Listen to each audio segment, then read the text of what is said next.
Hello बच्चों, welcome to Misty classroom. तो आज हम ना ही कोई कहानी लेकर आए हैं और ना ही कोई इंटरेस्टिंग स्टोरी। अब आप ही सोचिए जरा, जब ना तो हम कहानी सुनाएंगे, अब इंग्लिश में कह लो ना कोई स्टोरी, तो आखिर हम करेंगे क्या? आज के पाठ में हम पढ़ेंगे अच्छी अच्छी सुभाषित। अब सुभाषित क्या होती हैं? सुभाषित होती हैं सुभाषित यानी अच्छे वचन या कहावतें। अब सुभाषित रसम पित्वा जीवनम सफलम कुरु, इस पाठ के नाम का मतलब है सुभाषित रसम, अर्थात सुभाषित रसों को, सुभाषित के रस को पित्वा अर्थात पीकर, जीवनम जीवन को सफलम कुरु अर्थात सफल कीजिए। पितामही एकाम नूतनाम कथाम कथयतु, पितामही यानी पिता की माता, कौन हो गई?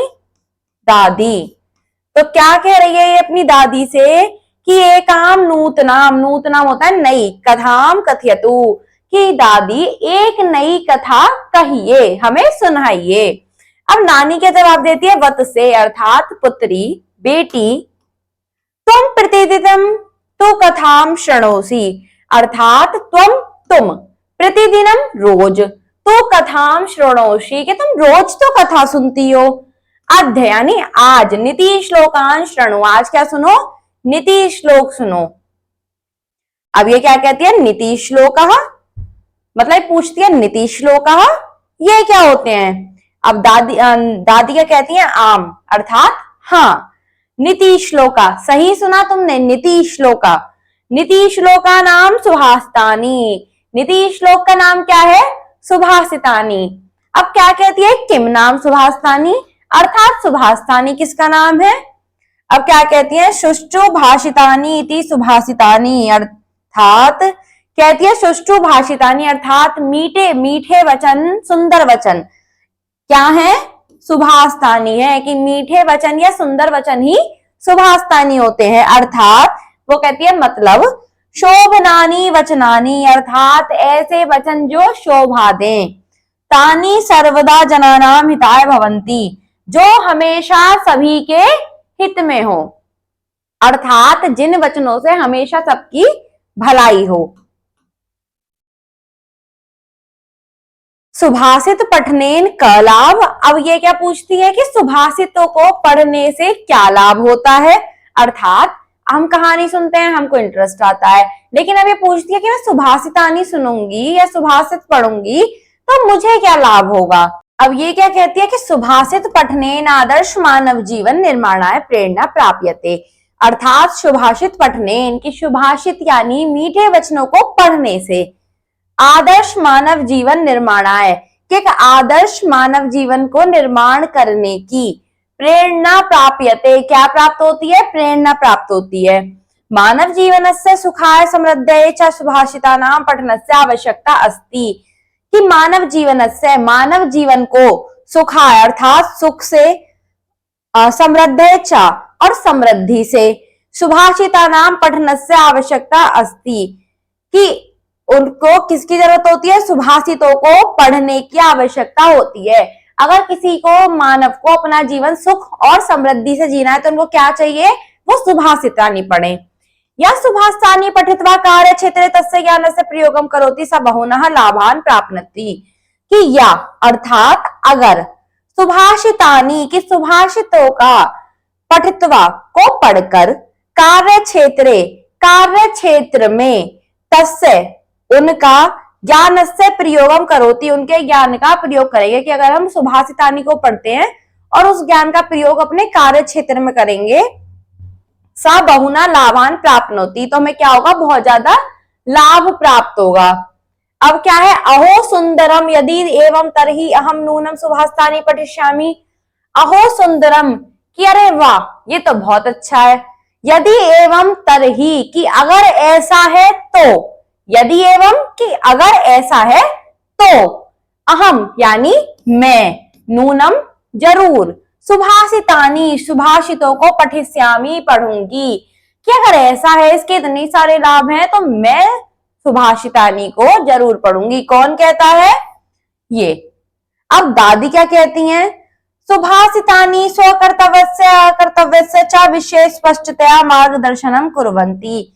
कि जो सुभाषितानि है स्वकर्तव्य से कि अर्थात हमें क्या करना चाहिए, अकर्तव्य से क्या नहीं करना चाहिए, च विषय इनके विषय में स्पष्टतया मार्गदर्शन कुर्वन्ति स्पष्ट रूप से हमारा मार्गदर्शन करती हैं।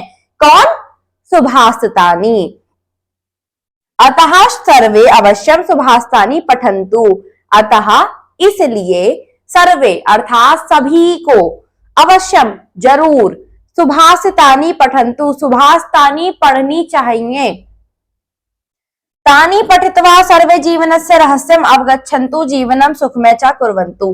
तानि पठित्वा इन सभी को पढ़कर सर्वे जीवनस्य सभी के जीवन का रहस्यम अवगच्छन्तु सभी को अपने जीवन का रहस्य पता चल जाएगा।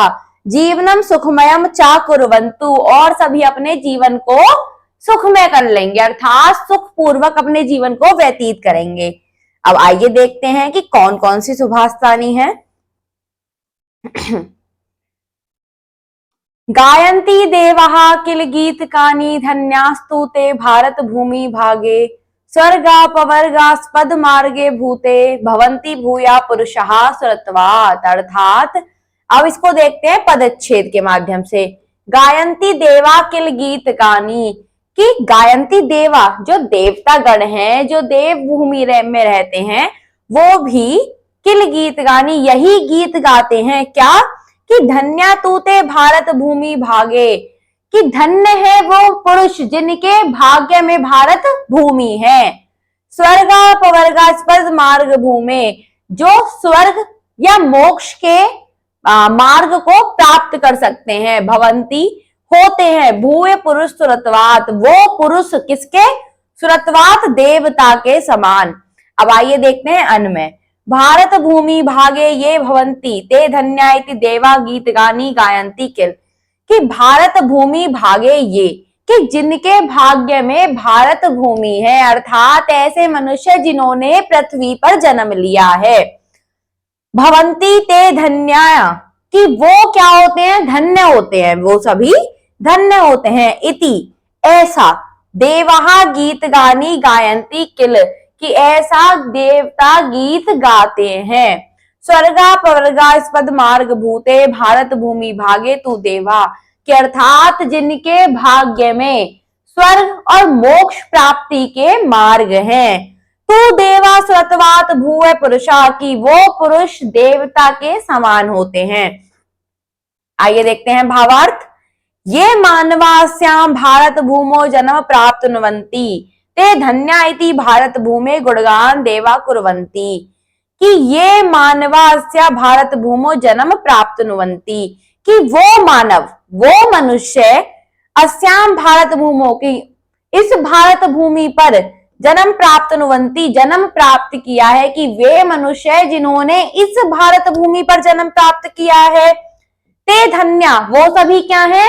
धन्य है। इति ऐसा भारत भूमे गुणगानम देवा कुर्वन्ति ऐसा भारत भूमि का गुणगान कौन करते हैं? देवता।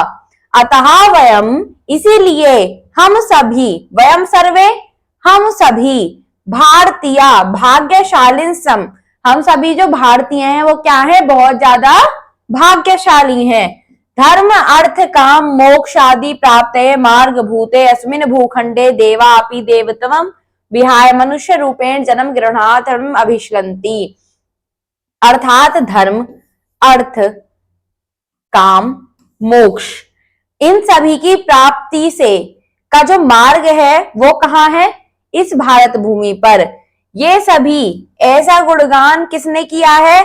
देवताओं ने भी ऐसा गुणगान किया है और मनुष्य के रूप में जन्म ग्रहणार्थम जन्म प्राप्त करना जन्म ग्रहण करना अभिलषंती ये क्या होती है? सभी की अभिलाषा होती है।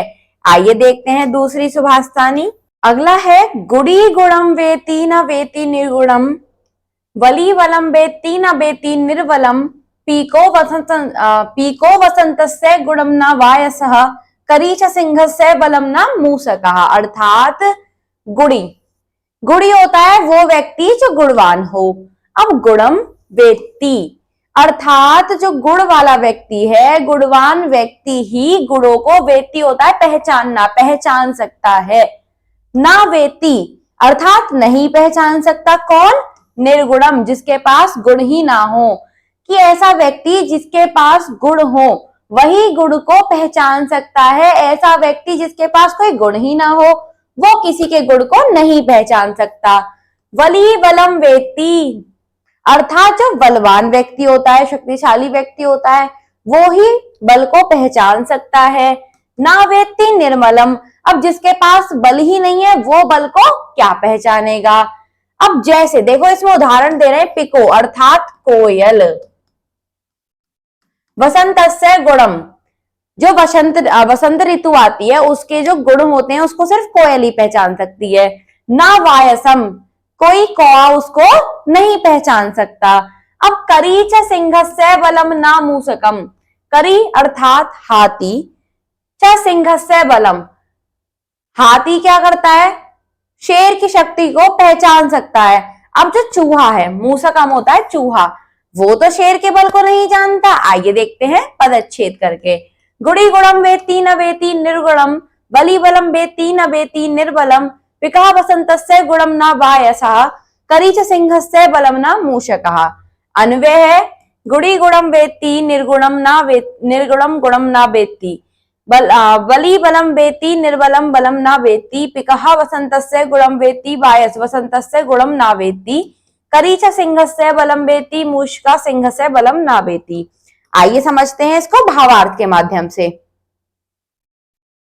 गुणवान जनः अन्येषां शतगुणान् ज्ञातुं शक्नोति, अर्थात जो गुणवान जनः, जो गुणवान व्यक्ति होता है, अन्येषां यानी दूसरों के, सद्गुणान सद्गुणों को, ज्ञातुम अर्थात जानना मतलब ज्ञात करना, शक्नोति सकता है, जो गुणवान व्यक्ति होता है वो दूसरे के सद्गुणों को भी जान सकता है। परंतु लेकिन गुणहीन जनः, जो गुणहीन यानी जिसके पास कोई गुण नहीं है, वो ऐसा व्यक्ति अपरेषाम स्वगुणान अवगंतु समर्थः न भवति, अपरेषाम अर्थात अपने से अलग किसी के सगुण अच्छे गुणों को अवगंतुम समर्थम ना भवति, जानने में समर्थ नहीं होता।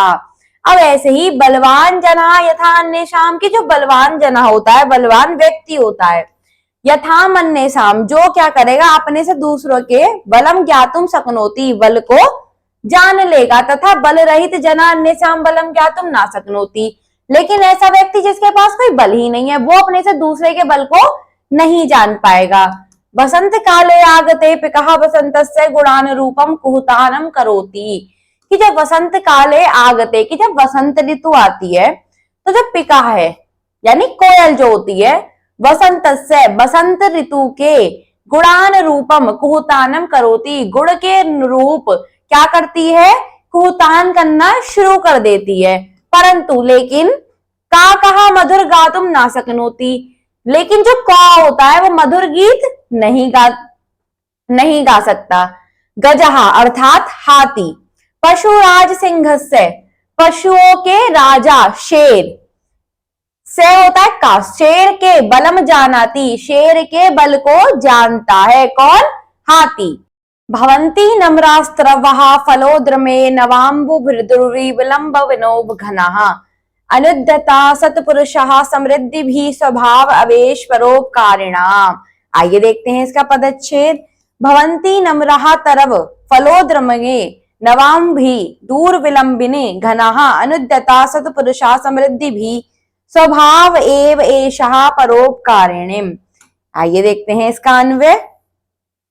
तरव फलोद्रमे नमः भवंती, घनः नवाम्भि दूर विलंबिनीन भवंती, सत्पुरुषा समृद्धिभिः अनाविदता भवंती, परोपकारिणाम एष एव स्वभाव भवंती। मैं आपको इसका थोड़ा सा अर्थ बता दूं जिससे आप भावार्थ और अच्छे से समझ पाएंगे।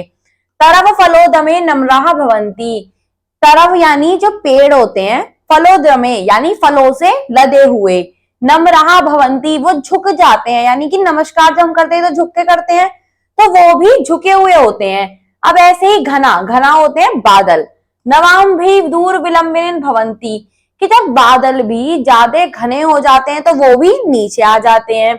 सत्पुरुषा समृद्धि भी अनुद्यता भवंती, कि जो अच्छे लोग होते हैं जब वो समृद्ध होते हैं तो उनमें भी क्या आ जाती है, करुणा दयालुता आ जाती है। परोपकारिणी में वे स्वभाव के परोपकारी व्यक्तियों का स्वभाव ही ऐसा होता है।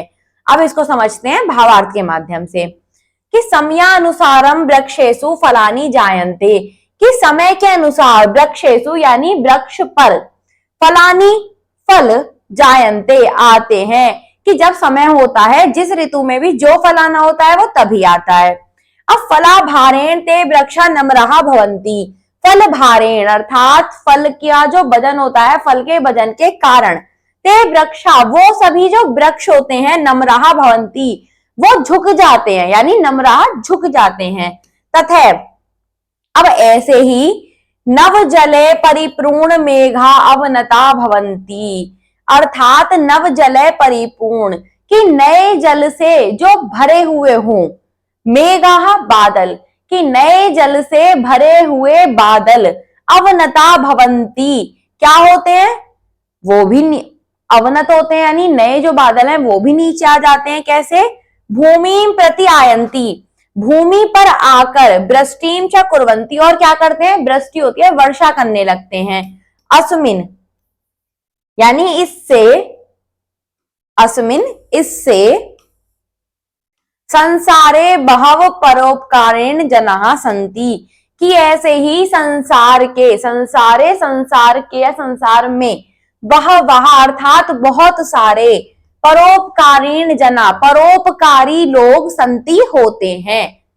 सब समृद्धि काले च दौत्यम न प्रकटयन्ति, कि सब समृद्धि काले की अपनी समृद्धि के समय, कि जब कोई व्यक्ति हर किसी चीज से परिपूर्ण है, वो समृद्ध है, तो उस समय ते यानी वो सभी, और दैत्यम ना प्रकटयंती वो किसी दूसरे व्यक्ति को ऐसा प्रकट नहीं करते कि हम उससे समृद्ध हैं। ते यानी वे सभी, सा हृदय विनर्मा चा संतहा, कि अपने हृदय से विनर्म होते हैं, और च संतहा सदैव, उनके जो सदैव यानी हमेशा वो कैसे रहते हैं, परोपकारा यत्नशीला भवंती, हमेशा उनके अंदर दया की भावना रहती है, परोपकार की भावना रहती है, वो परोपकारी होते हैं। ते परोपकारम व्रत रूपेण धारयंती, वो परोपकार को व्रत रूपेण अर्थात व्रत के रूप में धारयंती धारण करते हैं। उक्तम चा व्यास महर्षिणाम, इसके बाद में, इसके बारे में व्यास महर्षि जो है उन्होंने कहा भी है कि परोपकारा पुण्याय पापाय पर पीड़नम, कि जो परोपकारी होते हैं उनके पाप, उनके पुण्य की या पाप की, हर किसी की पीड़ा उन्हें ही सहनी पड़ती है। अगर कोई व्यक्ति पाप करेगा तो वो अपने लिए करेगा, और पुण्य करेगा तो भी वो अपने लिए ही करेगा। आइए देखते हैं आगे। आगे है यथा चतुर्भी कनकम परीक्षते निघर्षण छेदन तापताने, तथा चतुर्भिर पुरुषः परीक्षते कुलेन शीलेन गुणेन कर्मणा। इसका पदच्छेद है कि यथा चतुर्भी कनकम परीक्षते निघर्षण छेदन तापताड़ने, तथा चतुर्भी पुरुषः परीक्षते कुलेन शीलेन गुणेन कर्मणा। अन्वय है यथा निघर्षण छेदन ताप ताड़ने चतुर्भी उपाय कनकम परीक्षते, तथा कुलेन शीलेन गुणेन कर्मणा च चतुर्भी पुरुषः परीक्षते, कि जैसे चतुर्भी चार प्रकार से, कनकम होता है सोना, परीक्षते परीक्षा की जाती है, कि सोने की जो परीक्षा होती है वो चार प्रकार से की जाती है। कैसे, घर्षण, छेद, ताप, ताड़ने, ये होते हैं चार प्रकार। अब तथा यानी वैसे ही, चतुर्भी चार प्रकार से, पुरुषः यानी मनुष्य की, परीक्षते परीक्षा की जाती है। कैसे, कुलेन शीलेन गुणेन कर्मणा। आइए समझते हैं इसको भावार्थ के माध्यम से। स्वर्णकार सुवर्ण से शुद्धताम आकलयुतम आदो निकष प्रस्तरे निघर्षणम करोति, कि स्वर्णकारम जो सुनार होता है, सुवर्ण से शुद्धताम सोने की शुद्धता को, आकलयुतम आंकने के लिए, अर्थात जो सुनार होता है वो सोने की शुद्धता को पता लगाने के लिए, आदौ नीकस प्रस्तरे निघर्षणम करोति, उसको निरंतर एक पत्थर पर घिसता रहता है। पहला स्टेप क्या हो गया, घिसना। अब तदंतरम, उसके बाद तस्य सुवर्णस्य कर्तनम करोति, वो सोने को काट कर देखता है, मतलब उसमें छेद करके देखता है। ततः अर्थात उसके बाद अग्निना दाहयति, उसको आग में जलाकर देखता है। अंते, और अंत में सुवर्ण खंडे प्रहारम करोति, जो सोने का वो टुकड़ा होता है उस पर प्रहार करता है, अर्थात जिस भी शेप में, जिस भी आकृति में उसको ढालना है, वो क्या करेगा, उस पर प्रहार करके उस आकृति में उसको ढाल लेगा। ए भी चतुर्भि प्रकारे परीक्षे सुवर्णस्य पुनः शुद्धताम ज्ञातु शक्नोति तथा पुरुषः अपि चतुर्भि उपाय परीक्षणीय। यानी ये जो मैंने आपको 4 प्रकार बताए, कौन कौन से, निघर्षणम, कर्तनम और दाहयति या फिर प्रहारम, इनके परीक्षण से जो सुवर्ण होता है यानी जो सोना होता है वो पूर्ण रूप से उसकी शुद्धता की जांच की जा सकती है। तथा उसी प्रकार से पुरुषः अपि चतुर्भि, पुरुष यानी मनुष्य की भी 4 प्रकार से, 4 तरीकों से परीक्षणीय, 4 प्रकार से परीक्षण किया जा सकता है। यथा, जैसे कस्मिन् परिवारे अयम जनः जन्मम् अलभत, कस्मिन् परिवारे, किस परिवार में, अयम जनः, इस व्यक्ति का, जन्म अलभत, जन्म हुआ है, तस्य स्वभाव कीदृश अस्ति, उसका स्वभाव कैसा है, सा कीदृश गुणे युक्त अस्ति, वह किस प्रकार के गुणों से युक्त है। पुनः फिर से केन कर्मणा सर्वर्थ समादरत भक्ति, उसको किस कर्मों से पूरे संसार में जाना जाता है। एषु निकषेषु परीक्षा एव तस्य व्यक्तित्वं ज्ञातुं शक्यते, इस प्रकार के निष्कर्ष से व्यक्ति का परीक्षण या व्यक्ति को इस प्रकार के परीक्षण से व्यक्ति को जाना जा सकता है। आइए देखते हैं अगली सुभाषित। अष्टौ गुणाः पुरुषम दीपयन्ति प्रज्ञा च कौल्यं च दमः श्रुतं च पराक्रमश्च बहुभाषिता च दानं यथाशक्ति कृतज्ञता च।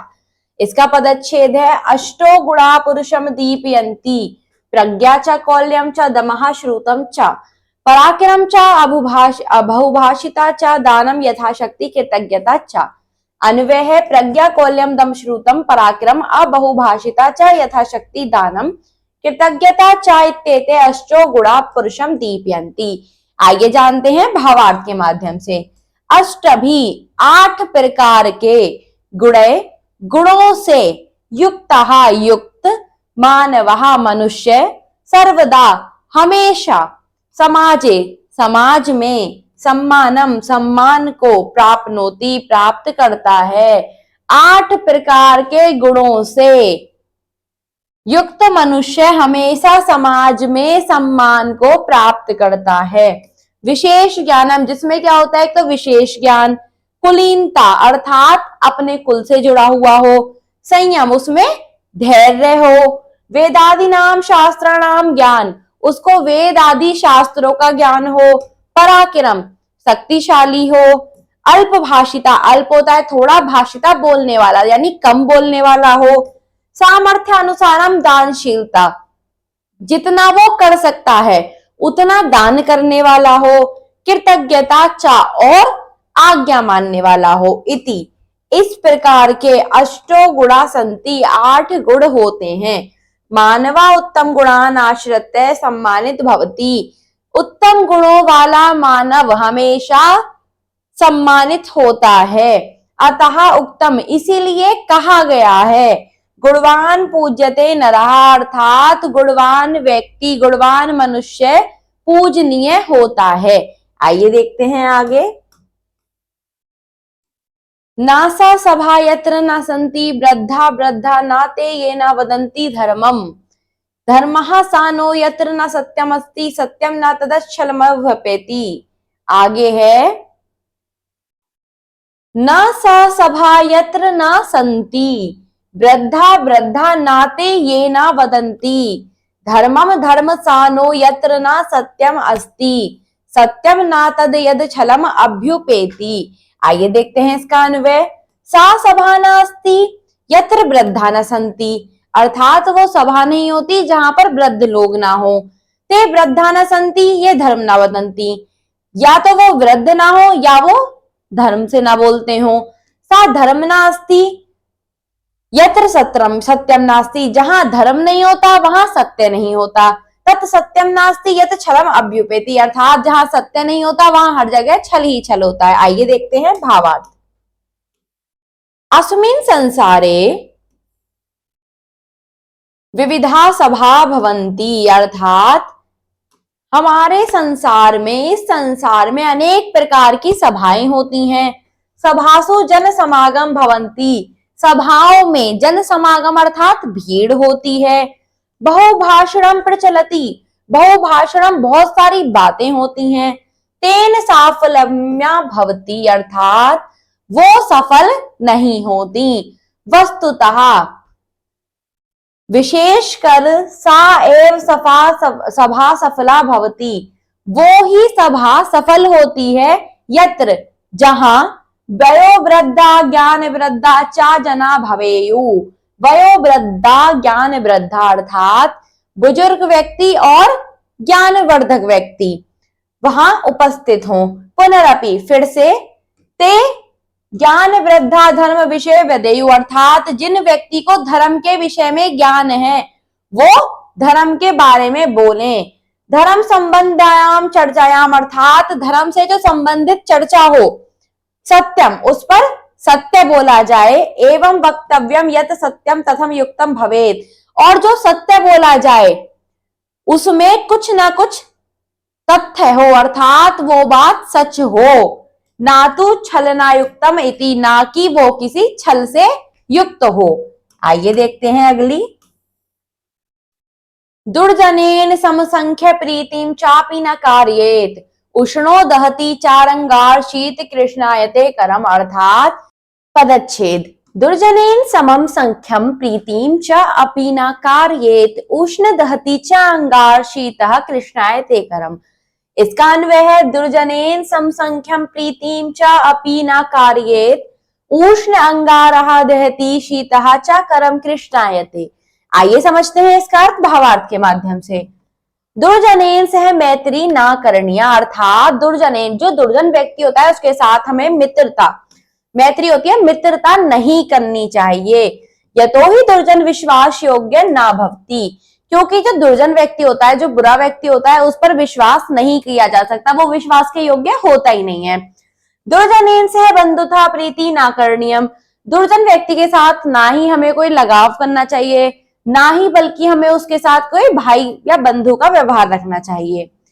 यतः तस्य दुर्जनस्य मुखे माधुर्यम, हालांकि जो दुर्जन व्यक्ति होता है, मुखे माधुर्यम, उसके मुंह में या फिर जो वो बोलता है, मतलब हमारे सामने तो वो मीठी बात बोलता है, परम, लेकिन हृदय कपटता भवती, उसके हृदय में क्या होती है? कपटता, चालाकी होती है। अंगारः उष्ण भवती चेत तापेन करम ज्वालयति, उसके जो अंगार हैं, उसकी जो मित्रता होती है दुर्जन व्यक्ति की, वो अंगारों के समान होती है। क्या करती है? अंगारे क्या करते हैं? अगर हम उनके संपर्क में जाते हैं तो वो हमें जला देते हैं।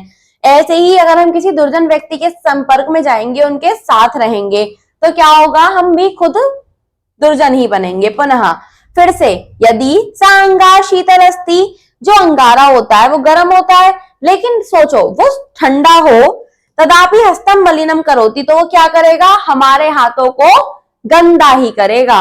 तथैव, ऐसे ही दुर्जनः सर्वदा अपनिष्टम करोति कार्यति चा, जो दुर्जन व्यक्ति होता है वो हमेशा बुरा ही चाहता है, बुरा ही करता है। अतः विद्या अलंकृतो अपि दुर्जनम परिहर्त्यव, अर्थात ऐसा व्यक्ति जो विद्या से अलंकृत हो, उसको दुर्जनों का परिष्कृत करना चाहिए, उनसे दूर रहना चाहिए। आइए देखते हैं आगे। यथा केन चक्रेण न रथस्य गतिर्भवेत् एवं पुरस्कारेण विना दैवम न सिद्ध्यति। देखिए पदच्छेद देखते हैं। यथा ही एकेन चक्रेण न रथस्य गति भवेत् एवं पुरस्कारेण बिना दैवम न सिद्ध्यति। अन्वय है, यथा ही एकेन चक्रेण रथस्य गति न भवेत् एवं पुरस्कारेण बिना दैवम न सिद्ध्यति। इसका भावार्थ है, रथस्य गति चक्र द्वयेन एव सम्यक भवति, कि जो रथ की गति होती है वो उसके चक्र द्वयेन अर्थात दो पहियों से ही साधी जा सकती है। एकेन चक्रेण रथस्य गमनम ना संभवेत, एक रथ के चक्र के साथ, एक पहिए के साथ जो रथ है वो तो थोड़ा सा भी आगे नहीं बढ़ सकता। अब रथस्य गति स्थगिता स्यात्, और जो रथ की गति होगी वो क्या होगी, रुक जाएगी। पुरुषार्थेन बिना फलम ना सिद्ध्यति, पुरुषार्थेन अर्थात अगर हम कोई मेहनत नहीं करेंगे तो हमें फल भी नहीं मिलेगा। भाग्य स्थिते अपि उद्योगेन फलम लभ्यते, भाग्य में स्थित, कहते हैं ना कि अगर हमारे भाग्य में होगा तो जरूर चल कर आएगा, लेकिन अगर आप उसको पाने के लिए ही मेहनत नहीं करोगे तो भाग्य भी क्या करेगा। यही इसमें कह रहे हैं कि जो भाग्य में होता है वो मिलता जरूर है, लेकिन किसके साथ, मेहनत करने के साथ। अत्र यहाँ अनुभूयते यत्र प्रयत्नम भाग्यम च मानव रथस्य द्वे चक्र स्थले, यहाँ पर मानव के रथ के जो दो पहिए हैं वो क्या है, एक तो है भाग्य और एक है प्रयत्न।